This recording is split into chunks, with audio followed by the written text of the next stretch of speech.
नमस्कार. जय Shrikrishna.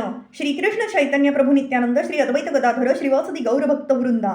Illuminating text 16 and text 17 of chapter 3 talks between Lord Shiva and Sati of fourth canto, the creation of the fourth order of Srimad Bhagavatam. Text 16 Shri Bhagwan Uvacha Tvayoditam Shobhanameva Shobhane Anahuta Apyabhiyanti Bandhushu Te यद्यनुत पादित दोष दृष्टयो बलियसा नात्म्य मदेन मन्युना.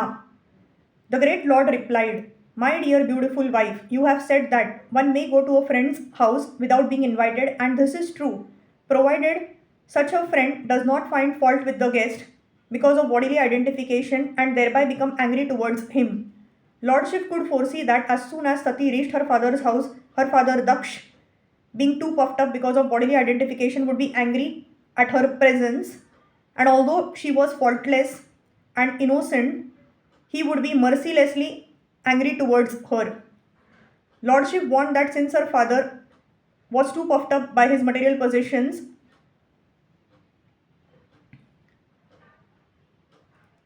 he would be angry and this would be intolerable for her. Therefore, it was better that she not go.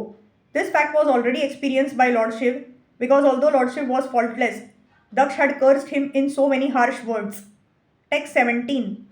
विद्या तपो वित्त वपुर्वयः कुलैः सतां गुणैः षडभिर सत्तमे तरैः स्मृतौ हतायां भृतमान दूरदृशः स्तब्धा न पश्यन्ति हि धाम भूयसाम्.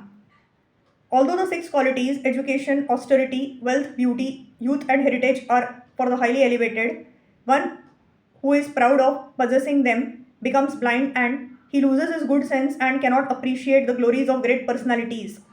It may be argued that since Daksh was very learned, wealthy, and austere, and have descended from a very exalted heritage, how could he be unnecessarily angry towards another? The answer is that when the qualities of good education, good parentage, beauty, and sufficient wealth is misplaced in a person who is puffed up by all these possessions, they produce a very bad result. Milk is a very nice food, but when milk is touched by an envious serpent, it becomes poisonous. Similarly, material assets such as education, wealth, beauty, and good parentage are undoubtedly nice, but when they decorate persons of a malicious nature, then they act adversely. Another example given by Chanakya Pandit is that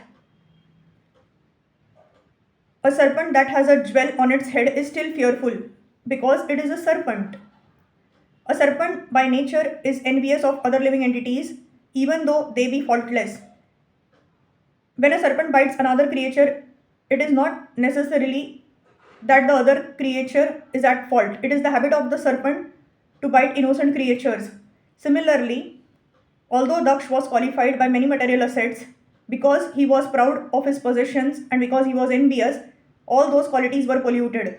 It is sometimes, therefore, detrimental for a person advancing in spiritual consciousness or Krishna's consciousness to possess such material assets. Kunti Devi, while offering prayers to Krishna, addressed him as Akinchana Gochara, one who is easily approached by those who are bereft of all material acquisitions. Material acquisition